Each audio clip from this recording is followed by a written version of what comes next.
자, 오늘 모닝체크는 어제 아시아 시장 얘기를 좀 먼저 시작을 좀 해보겠습니다. 이 그림에도 나옵니다만 어제 우리 시장부터 보죠. 코스피 2.5%, 일본도 어제 니케이 지수가 그렇게 강하다가 2.6% 넘게 급락을 했고요. 그다음에 어제 아시아 시장에서 가장 많이 떨어진 나라는 대만입니다. 무려 자취현 지수, 가권 지수라고 하죠. 마이너스 3.53%나 급락을 했습니다.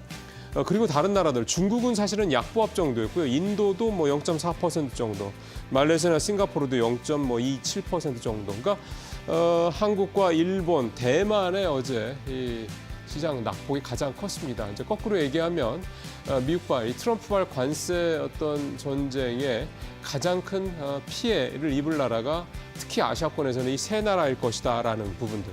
또 이 세 나라가 이제 물론 중국이 더 많긴 합니다만 미국의 수출, 대미 수출이 이제 가장 많은 나라들 중에 하나다라는 거. 이 세 나라가 다 이제 10위권 안에 들어가는 나라들이거든요. 이런 부분들이 이제 작용을 해서 관세전이 본격화되면 역시 타격이 가장 클 것이다라는 그런 우려가 좀 시작이 되면서 이렇게 주가가 좀 크게 좀 떨어졌습니다. 어제 국내 시장과 관련해서는 2차 전지가 가장 많은 업종으로 따지면 가장 낙폭이 컸던 그런 업종이었는데요.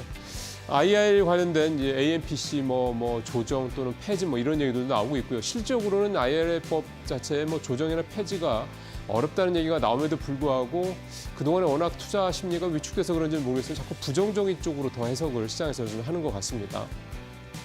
거기다 이제 관세가 이제 만약에 이제 매기지게 되면 아무래도 좀 우려가 더 큰 거죠. 이런 부분들까지 좀 작용을 하면서 2차 전지 같은 경우는 어제 이런 소위 말하는 이중 타격에 급락을 하는 그런 모습들이 좀 나타났고요.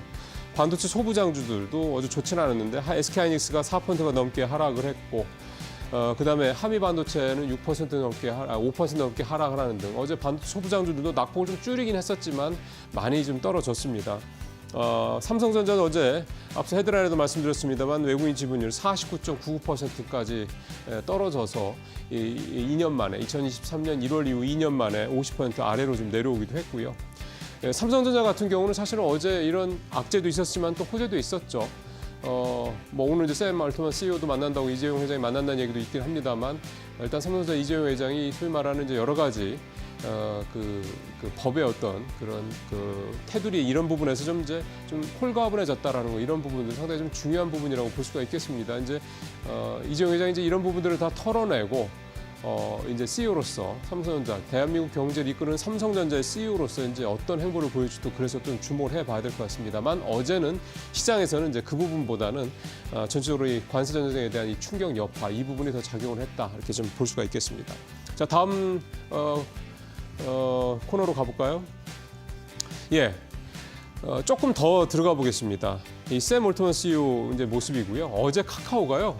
화면에서 보시는 것처럼 9%가 올랐습니다. 그래서 42,000원 근처까지 육박하는 그런 모습 보였습니다. 어제 장 초반에는 약세로 시작했다가 오전장부터 바로 반등을 하기 시작해가지고는 거의 이제 가장 좋은 높은 가격대 수준에서 장을 마감하는 그런 모습을 보였습니다.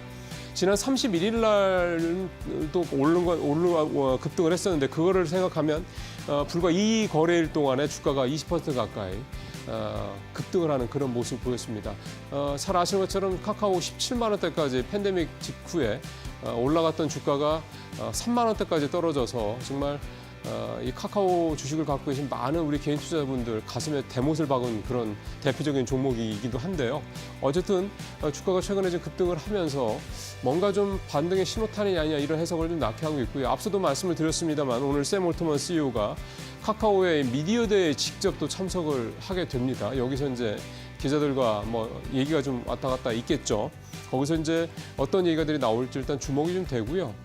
사실은 이제 올트먼 CEO가 오는 것도 뭐 이벤트성이라는 것도 있겠습니다만 중요한 거는 이제 오늘 미디어데이에서 카카오가 AI와 관련돼서 어떤 비전을 제시할 거냐 이 부분이 상당히 주목을 해볼 필요가 있다고 보겠습니다. 지금 딥시크 쇼크 이후에 네이버나 카카오에 대한 국내 인터넷주들의 관심들이 좀 높아지는 상황이다 보니까 이 어떤 분위기를 좀 타고 네이버에 이어서 이제 이 카카오도 뭔가 본격적인 반등의 어떤 그런 동화줄을 잡을 수 있을지 기대를 좀 하면서 당분간 카카오 이 주가도 한번 잘 지켜보실 필요가 있지 않겠냐 생각이 좀 듭니다.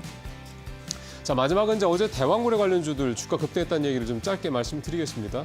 한국석유 상한가 기록했고요. 흥구석유도 20%가 넘게 올랐고 화성밸브, 한국가스공사들도 어제 급등하는 그런 모습들을 좀 보였습니다.